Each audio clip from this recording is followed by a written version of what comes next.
चलें, कल उम्मीद है कि you must have looked at the image I showed you, because some people could not understand, so I made the image simpler. What I did was I remade the diagram. मैंने वो diagram दोबारा बनाया था, और बनाने के बाद मैंने उसको दिखाया था कि okay fine, the big body is EB, and then I said that the big body has some sort of energy, and I showed a small body. I also showed the energy of a small body which is missing in this diagram. So I remade that diagram to make things easier for you, ताकि आपको समझ आ जाए उस diagram के अंदर। तो sir उस diagram की सॉफ्ट कॉपी आपको मिल चुकी है। तो let us continue from what I was telling you. Basically what sir I told you. जी, क्या हुआ? जो आप ये डायग्राम समझा रहे हैं सर, तो जी, इसमें देखा जो हमारे पास जो बॉडी है इसका कलर मैटर नहीं करेगा। फॉर एग्जांपल अगर हम व्हाइट बॉडी की बात करें, ब्लैक की या ग्रे की, तो इसमें ये कैलकुलेशन में मैटर नहीं करेगा। अभी मैटर नहीं कर रहा, क्योंकि मैं आपको सिर्फ एक लॉ डिराइव करना चाह रहा हूँ। मैं आपको पहले लॉ दिखा रहा हूँ, लॉ समझ लेंगे, कलर डज नॉट मैटर। ये आपको कोई और चीज की वजह से ये लॉ डिराइव हो रहा है। ब्लैक बॉडी के ऊपर ये फोकस होता है।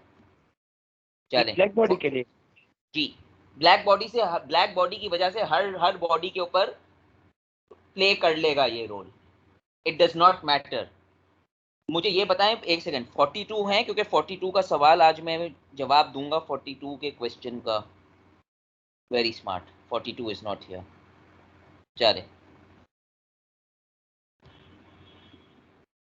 अब मैं आपको बता रहा था कि आप एक बॉडी को कंसिडर करें और इसको थर्मोडायनेमिक इक्विलिब्रियम पे अज्यूम करें। थर्मोडायनेमिक इक्विलिब्रियम के ऊपर भी एक अजम्पशन होती है that the law of conservation of energy says energy can not be created not destroyed.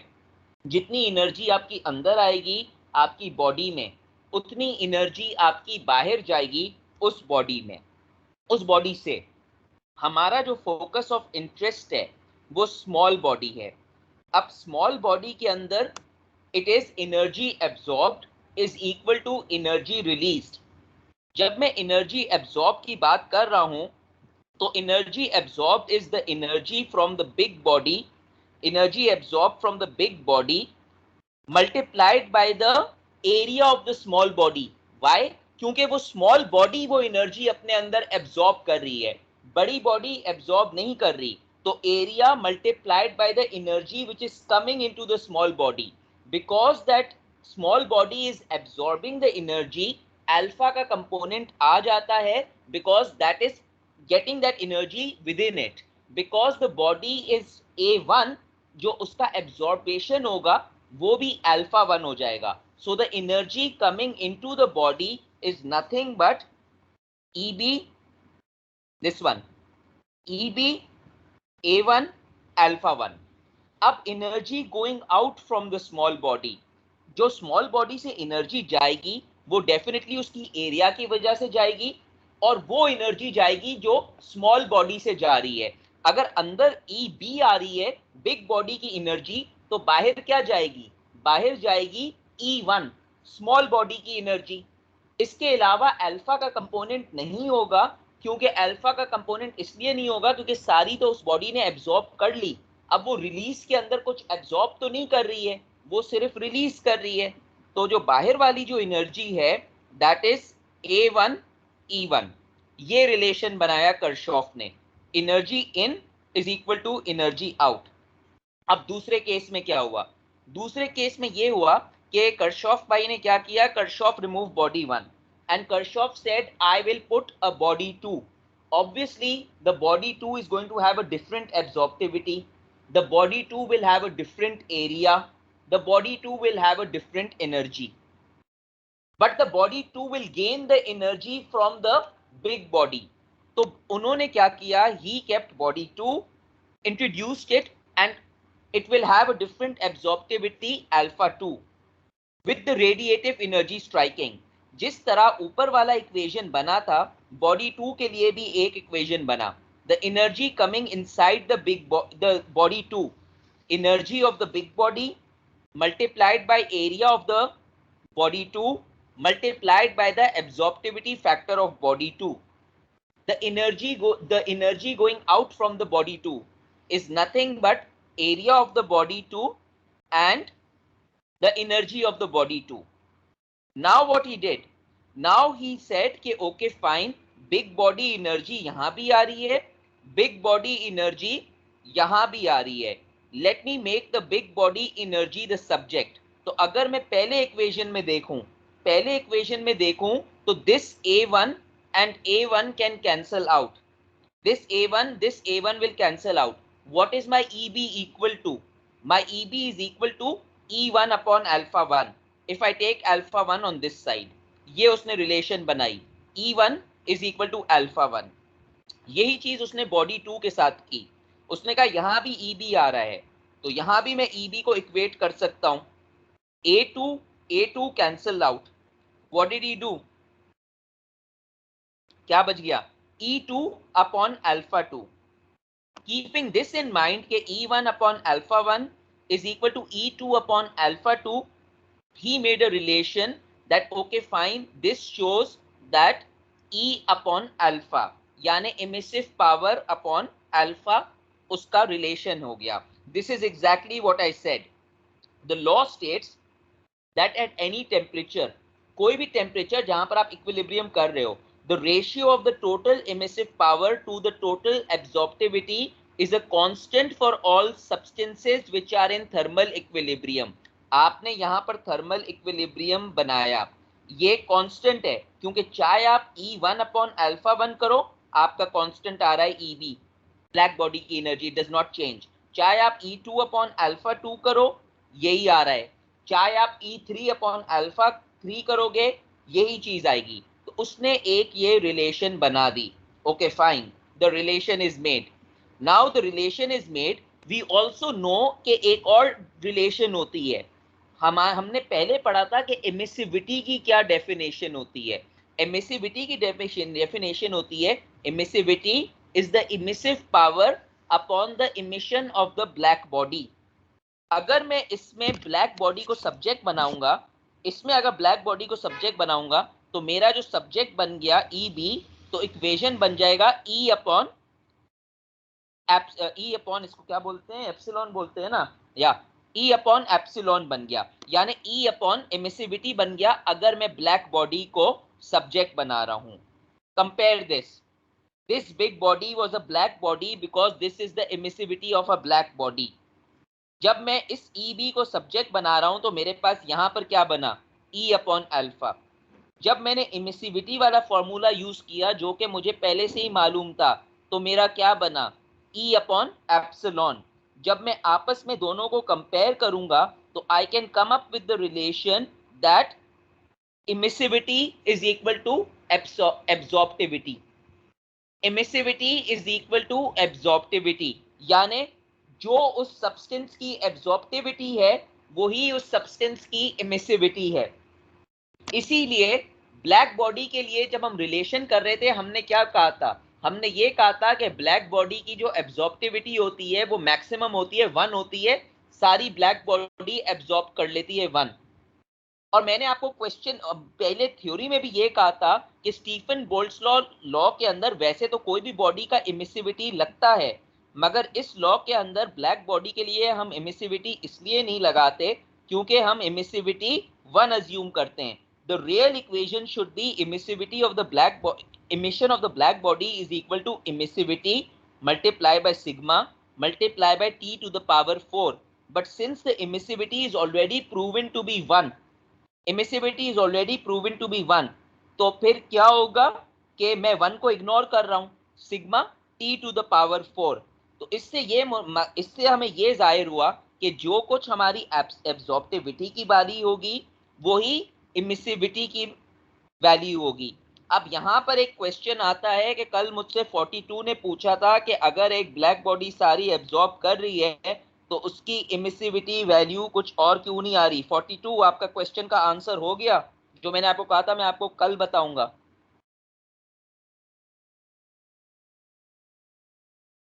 Ji yes या no?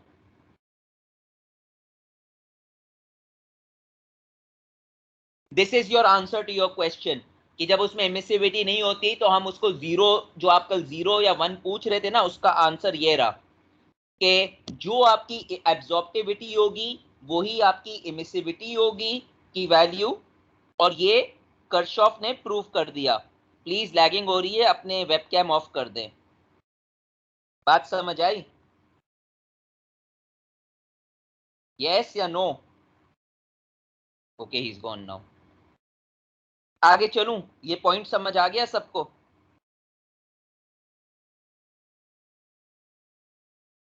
M I audible? Yes sir, yes sir. चलें, ये कर्शॉफ ने ये लॉ प्रूव कर दिया। All you need to know is how to derive the Kirchhoff's law, और relations क्या है। The important relation is E upon alpha, derivation से आ जाएगी। The important relation is emissivity is equal to E upon E B, ये आपको पहले से मालूम है ये वाली रिलेशन, और इन दोनों को कंपेयर कर कर you get epsilon is equal to alpha. अब वही बात आ गई, alpha is always smaller than 1 in any body except a black body. Hence, the emissive power of E is always smaller than the emissive power of a black body at equal temperature. कल मैं यही बात कर रहा था कि emissive power of a black body सबसे ज्यादा होता है, black body का सबसे, किसी चीज का black body से ज्यादा emissive power नहीं हो सकता। तो emissivity की value will always be less than 1. Likewise, the absorptivity of any body except black body is less than 1. तो 11 जो आप पूछ रहे थे ना थोड़ी देर पहले के कोई और बॉडी के लिए एमिसिविटी और एब्जॉर्प्टिविटी कंपेयर कर सकते हैं? yes, it can be compared using this relation, using the black body as a standard. Why I'm using the black body as a standard? Because it is an idealized case. कल मैंने आपको बोला था कि आप ऐसी चीज को स्टैंडर्ड रखते हो जो बिल्कुल एक आइडियल केस होता है, और हमारा रेडिएशन के लिए जो आइडियल केस होता है वो ब्लैक बॉडी है। क्लियर हो गई ये बात? 11? Yes sir. Kirchhoff law also states that the emissivity of a body is equal to the absorptivity of the body remains in thermal equilibrium with surrounding. Please ये नहीं भूलिएगा कि कर्शॉफ का लॉ सिर्फ एप्लीकेबल है अगर आपका टेम्परेचर इक्विलिब्रियम मेंटेन्ड है। The moment the temperature equilibrium is broken, Kirchhoff's law is not applicable. So that is the condition of the Kirchhoff's law, that this relation only holds true that absorptivity of a body is equal to emissivity of that body, provided that temperature equilibrium is maintained. Okay. अब एक next बंदा आया, Planck. You all know your old friend Planck, आपने इसका constant कहीं ना कहीं पढ़ा होगा, प्लैंक का फिजिक्स में पढ़ा होगा ना, प्लैंक का constant. Yes sir, yes sir. अच्छा, प्लैंक ने अपना थ्योरम दे दिया। ये इक्वेशन लग तो बहुत घपले वाला लग रहा है, और अगर इस क्वेश्चन पे सवाल आता है तो I would recommend you, if you have time, to do your calculations a second time, क्योंकि कैलकुलेशन एरर के बहुत चांसेस होते हैं। मगर प्लैंक ने अपना एक लॉ बना दिया। In short, Planck's law is used to find the monochromatic power. आपको मैंने कल एक बात बताई थी ना, मोनोक्रोमैटिक पावर क्या होता है for a single wavelength. Monochromatic power single wavelength का होता है। आपको मैंने यूनिट्स भी बता दिए थे, मोनोक्रोमैटिक इमिसिव पावर के यूनिट क्या होते हैं, वॉट पर मीटर स्क्वायर। और ये देखें, ये जो प्लैंक्स लॉ है ये किसके लिए यूज हो रहा है? ये यूज हो रहा है ई बी, यानी emissive power of a black body at a certain wavelength, E lambda B. तो मोनोक्रोमैटिक पावर के लिए आप ये फॉर्मूला यूज कर सकते हो, मोनोक्रोमैटिक इमिसिव पावर के लिए, प्लैंक्स फॉर्मूला। अब प्लैंक्स फॉर्मूला क्या होता है इसको जरा गौर से सुने। प्लैंक ने ये फॉर्मूला बताया कि 2 पाई सी पावर स्क्वायर ये ना, मेरी नजर एक थोड़ी कमजोर है, सी पावर स्क्वायर। सी क्या होगा? Speed of light. इसके बाद इसने h दिया है, h is the Planck's constant 6.625 into 10 to the power minus 34. Planck's constant would be given to you.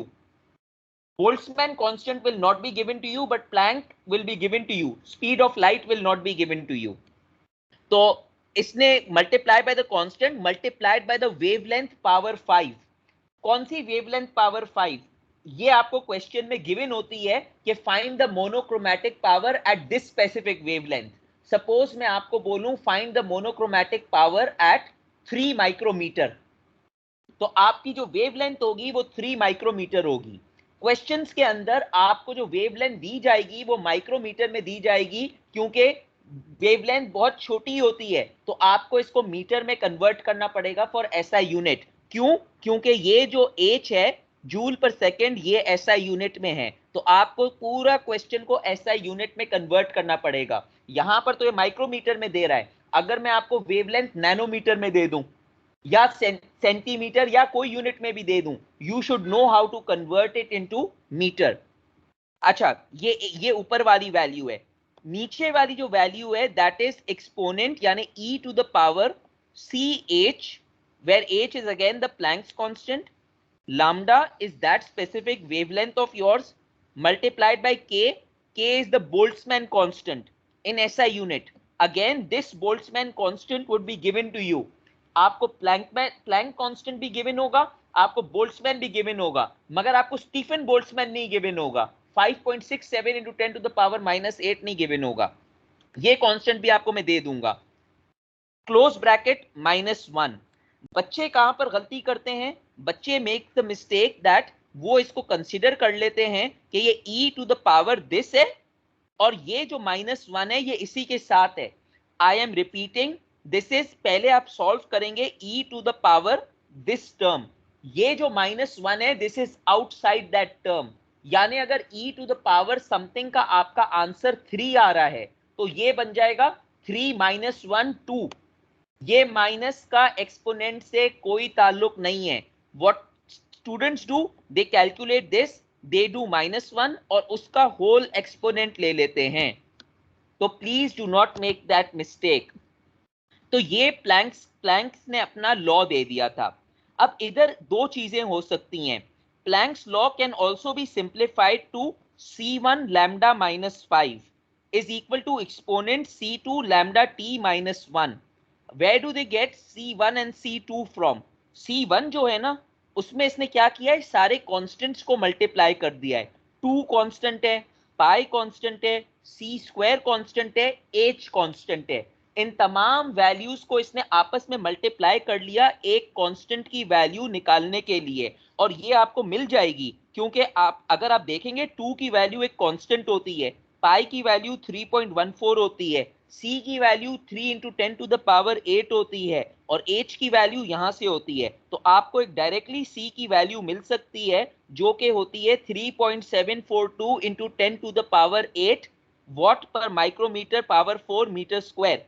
इस माइक्रोमीटर को आपको मीटर में कन्वर्ट करना पड़ेगा, तो आप आखिर में क्या करेंगे, multiply by 10 to the power -6 whole square, ये आपको कन्वर्ट करना पड़ेगा। अगर आप सिंपली ये वैल्यू यूज कर लेंगे c1 के लिए तो आपका आंसर गलत है, unless you change this value into micrometres also. इसी तरह c2 का एक कांस्टेंट है ch/k। आपको ch की वैल्यू मालूम है, आपको k की वैल्यू मालूम है, वो इन्होंने दूसरा कांस्टेंट बना दिया है। जब आप ch/k को सॉल्व करेंगे तो आपको वैल्यू मिलती है 1.4388 into 10 to the power 4 micrometre kelvin. Again micrometre kelvin को अगर आप 10 to the power -6 से मल्टीप्लाई करेंगे SI में, तो this ch value should be 1.4388 into 10 to the power -2 metre Kelvin। That is the correct SI unit for this value. Khair, this is the equations of the Planck's law. Again, I'm repeating, this law is only used to find the monochromatic emissive power. ये जो Planck's का law है, कोई सवाल according to this law? Unit में तो micrometer आ रहा है।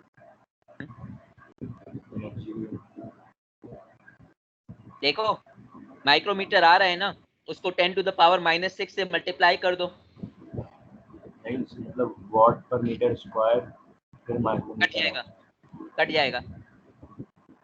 काट सकते हो ना, अगर आप वॉट पर नहीं, एक सेकंड, आप अगर वॉट पर मीटर स्क्वायर काटोगे तो आप उसको सी को भी निकाल सकते हो क्योंकि दो नीचे भी मीटर स्क्वायर हैं, कट जाएगा इन द एंड। इसको एक दफा सॉल्व करके देखना, मैंने इसको एग्जैक्टली सॉल्व किया हुआ है। Let me show you what the answers were. अभी तो मैंने डिलीट कर दिए हैं, but I have the answers to this. I took out this value. Sir कल आपने कहा था मोनोक्रोमेटिक का भी सेम यूनिट होगा। क्या? कल आपने कहा था मोनोक्रोमेटिक का सेम यूनिट होगा। बिल्कुल होगा, watt per metre square. Let me go on with the question, let me go on with the question, watt per metre square ही आएगा, आएगा। अगर बाद में कोई क्वेश्चन हो you can ask me. Let me just finish this lecture because मेरा time है कि आज मुझे ये लेक्चर कंप्लीट करना है। द इक्वेशन, अच्छा अब प्लैंक के जो फॉर्मूला है इसकी सिग्निफिकेंस क्या है? The equation is of significance as it provides quantitative results from the radiation from a black body.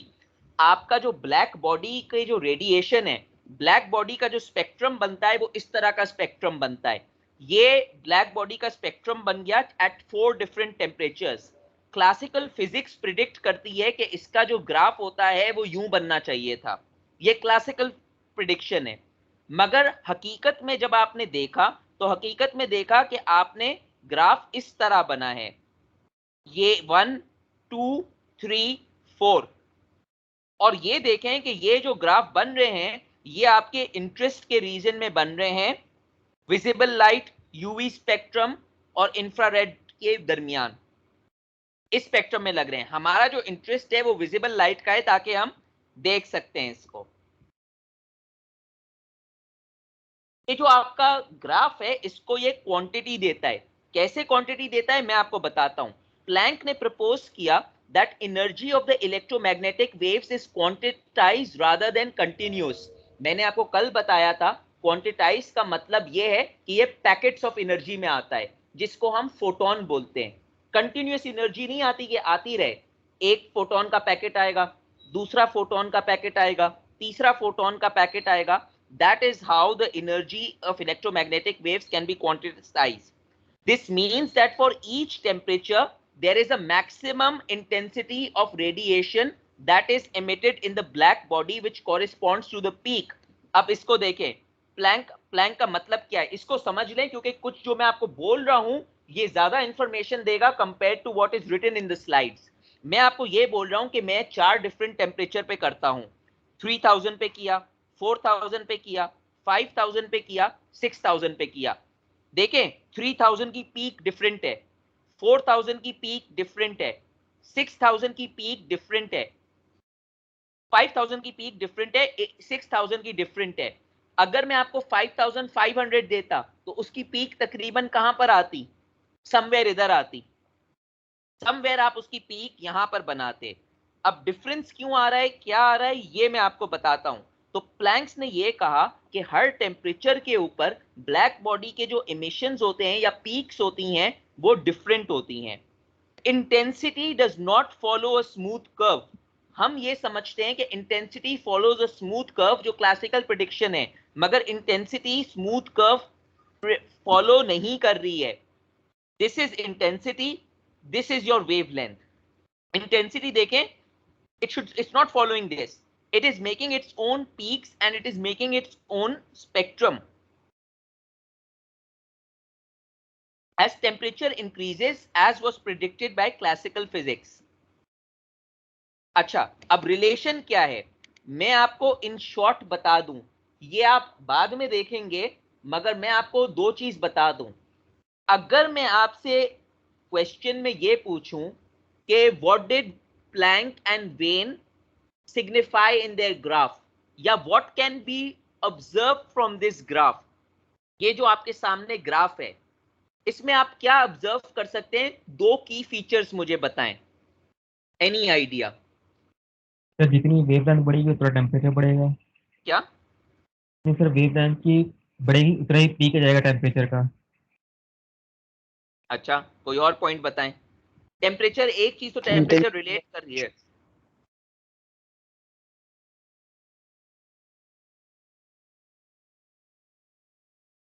और कोई पॉइंट? इंटेंसिटी और रेडिएशन। क्या हो रहा है इंटेंसिटी और रेडिएशन में? डायरेक्टली प्रोपोर्शनल नहीं सर के इंटेंसिटी बढ़ रही है तो हमारे पास टेम्परेचर के बढ़ने से अच्छा, that is one thing I can consider. आधा सही है आधा गलत है, but it can be considered. और मतलब बोलने के अंदर गलत है मगर आइडिया सही है। देखें, इस ग्राफ में दो चीजें पॉइंट आउट हो रही हैं। पहली चीज जो पॉइंट आउट हो रही है, as you increase the temperature, अगर मैं 3000 से जाऊं, 4000 से जाऊं, 5000 से जाऊं, 6000 पे आऊं, the intensity is increasing. This can be shown by the peaks of the curve. 3000 पे देखें, ये पीक है, इंटेंसिटी इतनी है।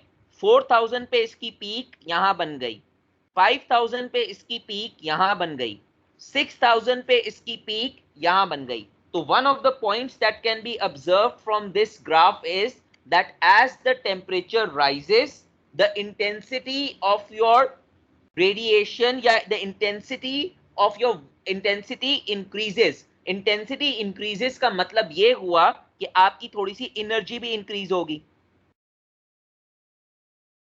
एक बात। दूसरी बात, दूसरी बात वेवलेंथ हो रही है। ये देखकर बोला या पढ़ा था पहले से ही? नहीं सर, देख के बोला। देख के बोला। अच्छा, दूसरी बात ये ग्राफ से कि देख। हाँ, स्लाइड से देखकर, ग्राफ से, खैर कोई मसला नहीं है, कोई मसला नहीं है। दूसरी बात ये कि जैसे टेम्परेचर बढ़ेगा, जैसे आपका टेम्परेचर बढ़ेगा, यानी आप 3000 से 4000 पे जा रहे हो, 5000 पे जा रहे हो, तो आपकी जो वेवलेंथ है वो डिक्रीज हो रही है।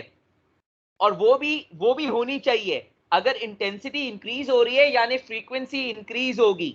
तो अगर फ्रीक्वेंसी इंक्रीज होती है तो वेवलेंथ डिक्रीज होती है। तो आप देखो, जब आप 3000 पे थे तो आपकी जो पीक थी वो इंफ्रारेड रीजन के ऊपर है। जब आप 4000 पे आए तो आपकी पीक बिल्कुल विजिबल लाइट रीजन के बाहर हो गई। जब आप 5000 पे आए तो ये विजिबल लाइट के बीच में हो गई। जब आप 6000 पे आए तो ये और लेफ्ट पे हो गई, विजिबल लाइट रीजन के ऊपर। तो जिस जिस तरह टेम्परेचर बढ़ता रहता है उस तरह आपका ग्राफ जो है वो लेफ्ट पे शिफ्ट होना शुरू होता है। It starts shifting towards the shorter wavelength. The shorter wavelength would signify that your intensity is increasing because your frequency is also going to increase. There is going to be a greater energy. So both the points are linked together. पहला point क्या है कि आपकी peak बढ़ रही है, peak बढ़ रही है तो इंटेंसिटी बढ़ रही है। दूसरा पॉइंट क्या है, आपकी पीक, आपका जो ग्राफ है वो लेफ्ट टुवर्ड्स शिफ्ट हो रहा है। तो वो इस तरह शिफ्ट हो रहा है जहां पर आपकी जो एनर्जी है वो बढ़ रही है, because shorter wavelength greater energy. अब मेरी क्या हैबिट होती है, माय हैबिट इज, आपसे दो पॉइंट पूछ तो लिए, मैं आपको कभी कभी बोलता हूं sketch, predict a curve for 5000 kelvin. अब आप क्या करते और उस चीज के अंदर मैं क्या नोट करता, आपको मार्क्स किस चीज पे मिलते? अगर मैं आपको 5500 का कर्व का बोलता तो आपका कर्व कैसा होता? कोई बताए मुझे किस तरह कर्व बनाते? सर इससे थोड़ा सा बड़ा ऊपर होता, रेडिएशन इंटेंसिटी, देखें, रेडिएशन ऊपर होती थोड़ी। I don't care about the shape, क्योंकि शेप हो जाता। आप इसी पॉइंट से स्टार्ट करते, आप अपना कर्व यूं लेकर आते 5500 के लिए। पहली बात तो ये कि पहली बात जो मैं नोट करता कि उसकी पीक इस वाली पीक से बड़ी होनी चाहिए थी, सही है, इससे बड़ी होनी चाहिए थी, और इस वाली से छोटी होनी चाहिए थी।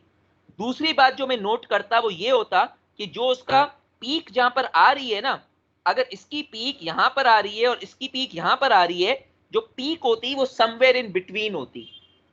जाहिर सी बात है आप परफेक्टली नहीं बनाते, मगर मुझे इतना आइडिया हो जाता कि आपको मालूम है कि उसकी जो पीक है वो थोड़ा सा लेफ्ट पे शिफ्ट हो गई है। आप उसके ऊपर एक एरो बनाकर मुझे दिखा सकते थे, the peak has shifted a bit to the left, ताकि मुझे मालूम हो जाए yes you know the idea behind this curve. क्योंकि ये क्वेश्चन मैंने पहले दिया हुआ है एग्जाम में, मैंने उनको बोला था स्केच द कर्व। मतलब आपको एक कर्व स्केच करना है, तो ये मैंने पहले दिया हुआ है। इसका मैं कन्वर्स भी कर सकता हूं। कन्वर्स इस तरह कर सकता हूं कि rather than giving you a sketch of 5500 I give you a sketch of 4500। अब क्या करेंगे, 4500 में आप इससे नीचे बनाएंगे, इससे ऊपर बनाएंगे, और इन दोनों के कहीं बीच में पीक बनाएंगे। तो your peak would have been somewhere over here रफली। तो ये जो आपको रेडिएशन का ग्राफ दिख रहा है, और प्लैंक की बातें, प्लैंक जो बता रहा है, प्लैंक ने ये दो बातें बताई थी। एक बात प्लैंक ने बताई थी कि आपकी पीक राइज करेगी ब्लैक बॉडी रेडिएशन के लिए। दूसरी बात उसने ये बताई थी, it is going to shift to the left. Relationship between the temperature of an object and the black body radiation it emits. Sir, एक question. Again, एक second. Again, Sir? we are focusing only on the black body. पूछें, जल्दी sir ये पूछें। हमने पढ़ा था कि वेवलेंथ जितनी कम होती है उतनी फ्रीक्वेंसी ज़्यादा होती है, और फ्रीक्वेंसी जितनी ज़्यादा होती है उतनी एनर्जी ज़्यादा होती है। तो मैं तो क्या बोल रहा हूँ, वेवलेंथ जितनी कम होगी, 500 से कम होगी, तो इंटेंसिटी तो बढ़नी चाहिए। इस ग्राफ में तो क्या चीज़? डिक्रीज होगी इंटेंसिटी। किधर? सर इस हाँ, ग्राफ तो के अंदर अगर 500 से पीछे हैं तो इंटेंसिटी डिक्रीज हो रही है, जबकि वेवलेंथ जब कम होती है तो इंटेंसिटी इंक्रीज होती है। 5000 से कम आए, क्या बोल रहे हैं, किधर बोल रहे हैं, इधर सर बोल रहे हैं? ये 500 से जब कम है, वेवलेंथ कम होती है जब, तो फ्रीक्वेंसी बढ़ती है। फ्रीक्वेंसी बढ़ती है तो एनर्जी बढ़ती है। सर अगर हाँ, एनर्जी मतलब इंटेंसिटी बढ़ती है। सर तो 500 से पीछे हम लोग आते हैं तो ग्राफ जो है वो डिक्लाइन हो रहा है, जबकि इंक्लाइन होना चाहिए क्योंकि एनर्जी बढ़ क्या रही है। यहाँ बोल रहे हो, इस साइड बोल रहे हो, इस साइड नो बोल रहे सर, हो? उस तरफ पीछे की तरफ 500 से पीछे, जीरो टू 500। हाँ, 0 to 500 क्या हो रहा है? तो सर वो वेवलेंथ कम होगी तो एनर्जी बढ़ेगी ना, तो ग्राफ हाँ, में तो डिक्रीज आ रहा है। आप देखो तो सही, उसका टेम्परेचर भी तो देखो, कहाँ ग्राफ में डिक्रीज आ रहा है। सर ये देखिए मैं 500 से अगर आप पीछे पीछे आए तो ग्राफ को फॉलो करें तो गिरेगा ग्राफ। यहाँ बोल रहे हो, ये बोल रहे हो, मैं इसको बाद में देखता हूँ, आप बोलना क्या चाह रहे हो, मुझे बाद में बोलना, सही है? ओके सर, मुझे ओके मुझे सर। बाद में आप समझाना कि आप बोल कर, मुझे असल में आपका क्वेश्चन समझ नहीं आया है। मैं सेटिस्फाई आपको कर दूंगा, बाद में पूछ लेना। सर बोले, जल्दी बोले। सर ये आपने एक्स एक्सिस पे वेवलेंथ दी हुई है, तो आप ऐसा ऐसा हो सकता है कि एक्स एक्सिस पे फ्रीक्वेंसी दे दें? नहीं, मैंने क्योंकि ये कर्व बनाया ही इस तरह है, मैंने जितनी दफा ये देखा है यही देखा है, but that is a good question. मैंने कभी ये सोचा नहीं था, ये हो सकता है। Thank you. बिल्कुल हो सकता है कि अब मैं आपको फ्रीक्वेंसी की हिसाब से फिर आपको ड्रॉ करने को बोलूं, आपकी इंटेलिजेंस देखने के लिए। कौन था, पूछा किसने ये सवाल? मुझे बता दे, मैं कुछ करूंगा नहीं, सर वैसे ही बोल रहा हूँ। अच्छा अच्छा सवाल था, इसलिए बोल रहा हूँ। अब बोलेंगे नहीं किसने पूछा। सर मैंने अब नाम नंबर बता दो, आवाज से मुझे नहीं आ रहे पहचान। Roll number 8। अच्छा 8 नहीं, सवाल अच्छा है वैसे, दैट कुड बी ट्राइड। मतलब 3 साल हो रोल गए नंबर मेरे, 8। हाँ 3 साल हो गए मेरे दिमाग में कभी इस तरह का क्वेश्चन आया नहीं था पहले, जबकि मैं बहुत फाइनल सोचता हूँ। Good question. चलें, relationship between the temperature of an object and the black body radiation it emits. According to the graph, तो it फिर is आप observed. एग्जाम जी, अब मुझे कंप्लीट करने दें, जल्दी पूछें। अगर मैं एग्जाम में क्या, जाओ लेक्चर 11। में कह रहे थे आप एग्जाम में दे रहे हैं, इसका एग्जाम्पल भी करा देना। मैं आपको एक असाइनमेंट दूंगा, फिक्र नहीं करें। और अच्छा हर ओके चीज, सर। और देखें, दूसरी बात ये, अगर आप एग्जाम और एग्जाम्पल पूछ रहे हैं ना, exam means to use your brain. मैंने आपको कन्वेक्शन के असाइनमेंट में 5 डिफरेंट क्वेश्चन दिए हैं, पांचों के अंदर एक ना एक ट्रिक थी। जो एक क्वेश्चन है जो मैंने डिसाइड किया हुआ है, वो वाला क्वेश्चन मैंने आपको असाइनमेंट में नहीं कराया, क्योंकि मैं कॉपी पेस्ट नहीं चाहता हूं। मैंने आपकी माइंड खोल दी है, most of it will be the same. Use the concepts. Relationship between the temperature of an object and black body radiation.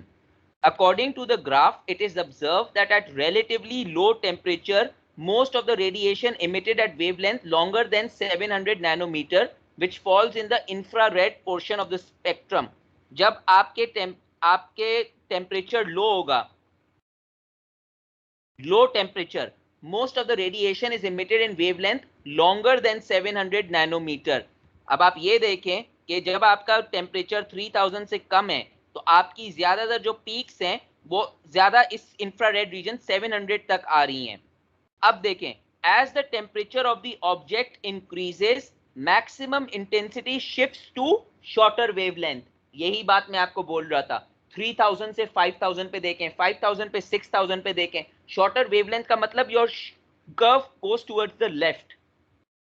तो ये एक पॉइंट था, resulting in the orange, yellow and finally the white light।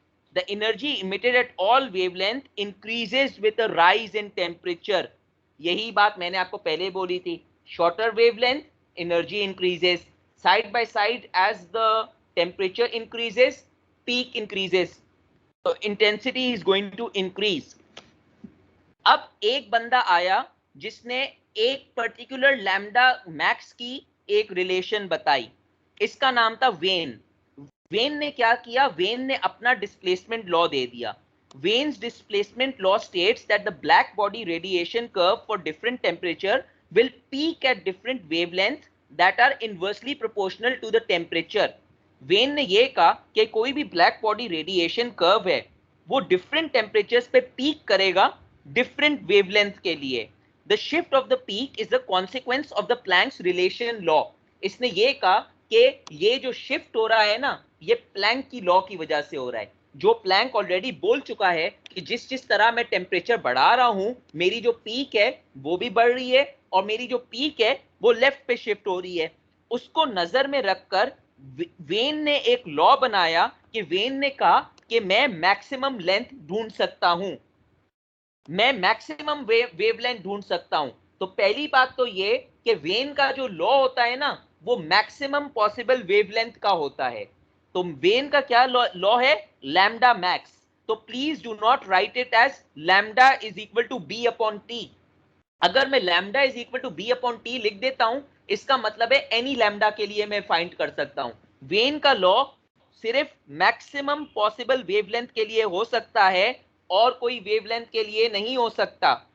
तो when ने अपना law बनाया, lambda max is equal to B upon T, where T is your absolute temperature and B is the constant of Vane, जो when ने पहले से ही बता दिया है कि this is my constant। अगर आप इस कांस्टेंट को माइक्रोमीटर के अंदर लिखो तो आप लिखोगे 2898। तो अगर आप 2898 लिखोगे और फर्ज करें आपका टेम्परेचर 500 केल्विन है, तो आपकी जो वेवलेंथ मैक्सिमम आ जाएगी वो आ जाएगी 2898 डिवाइडेड बाय 500। तो आपकी जो मैक्सिमम वेवलेंथ है वो माइक्रोमीटर में आएगी, उसको आपको 10 टू द पावर -6 से मल्टीप्लाई करना पड़ेगा एसआई के लिए। और फर्ज करें कि आप बोलते हैं कि मैं डायरेक्ट एसआई लिखूं, आप ये भी लिख सकते हैं, आप बी को लिख सकते हैं 2.897 into 10 to the power -3 divided by 500। तो उस केस में आपकी जो लैम्डा मैक्स आएगी वो आएगी मीटर के केस में, आपको एसआई में कन्वर्ट करने की जरूरत नहीं होगी। तो बात समझ आई, वेन ने जो अपना लॉ दिया है वो सिर्फ मैक्सिमम वेवलेंथ के लिए दिया है and that is a simple law B upon T. मगर ये दोनों साइंटिस्ट जो थे वेन और प्लैंक, इनको यहां पर भी चैन नहीं मिला। इन्होंने कहा कि चलो हमने इतने लॉज दे दिए हैं, आजकल हर कोई रिसर्च और अपनी पॉपुलैरिटी देखता है, तो उन्होंने कहा चलो हम थोड़ा सा और पॉपुलर हो जाते हैं, क्यों नहीं हम और तंग करते हैं लोगों को, हम दोनों लॉज को आपस में कंबाइन कर लें। तो वेन और प्लैंक ने क्या किया कि उन दोनों ने अपने लॉज को मल्टीप्लाई कर कर, अपने लॉज को ऐड कर कर एक नया लॉ बना दिया।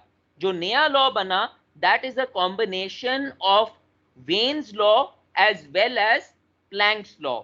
उसको हम सिग्निफाई करते हैं ई लैम्डा बी।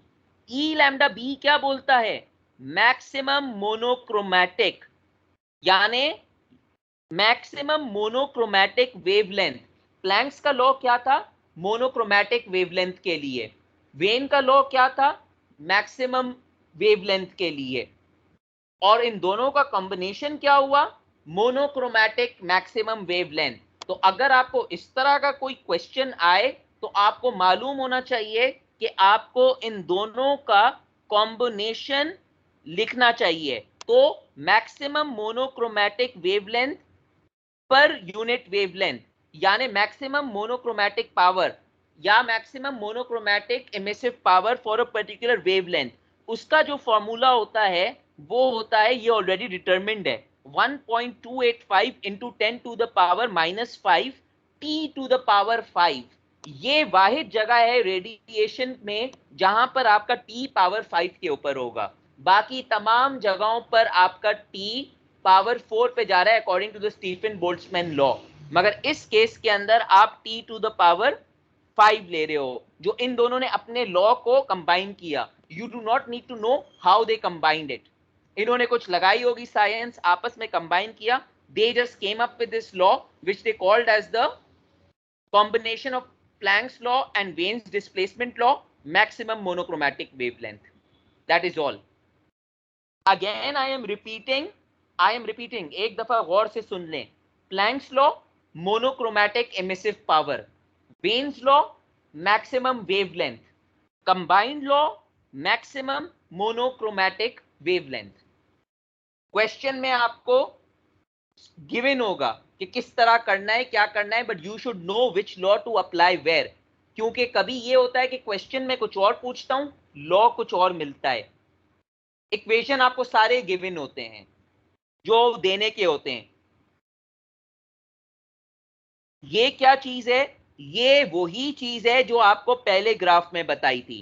पहले ग्राफ में मैंने विथ रिस्पेक्ट टू प्लैंक बताई थी, इस ग्राफ में मैं आपको विथ रिस्पेक्ट प्लैंक और वेन बता रहा हूं। यानी प्लैंक और वेन ने जो अपना मैक्सिमम लॉ बनाया उसको उन्होंने ग्राफिकली बता दिया। बात वही बात है जो मैंने आपको थोड़ी देर पहले बताई, increase your temperature shifting towards the left, इस रीजन में आएगी। Increase the temperature, peak is increasing. देखें 300 पे यहां पर पीक आ रही है, 4000 के ऊपर यहां पर आ रही है, सॉरी इट्स 3000 नॉट 300, 4000 पे पीक यहां आ रही है, 5000 पे पीक और लेफ्ट पे आ गई और ऊपर हो गई, और यहां पर पीक 6000 पे मजीद बढ़ गई है, और वेवलेंथ कॉन्सिक्वेंटली छोटी हो रही है, 483 नैनोमीटर हो रही है। 483 नैनोमीटर का मतलब ऑब्वियस सी बात है कि उसकी फ्रीक्वेंसी भी डिक्रीज हो रही है। 483 नैनोमीटर अगर वेवलेंथ डिक्रीज हो रही है तो उसकी फ्रीक्वेंसी इंक्रीज हो रही है। This is what is exactly showing on this graph. Power density या इंटेंसिटी आप बोलते हो, power intensity 10 to the power, I can't read this properly, 10 to the power 13 watts per metre cube. मगर again it is units के ऊपर आप नहीं जाएं, आपको सिर्फ यूनिट्स ये देखने हैं, इंटेंसिटी अगेंस्ट वेवलेंथ, या in a special case intensity against frequency. Intensity of radiation, I will not go in this slide. All you need to know is emissive power can be related with intensity also. ये ऊपर का जो portion है ये आप पढ़ लीजिएगा, but this form, one way of finding the emissive power is equal to pi I, where I is the intensity. इस केस के अंदर अगर मुझे इंटेंसिटी के यूनिट ढूंढने पड़ेंगे तो इंटेंसिटी के यूनिट क्या होते हैं? Emissive power in terms of emissive power के यूनिट तो आपको मालूम है, what per metre square. Intensity के यूनिट क्या होंगे?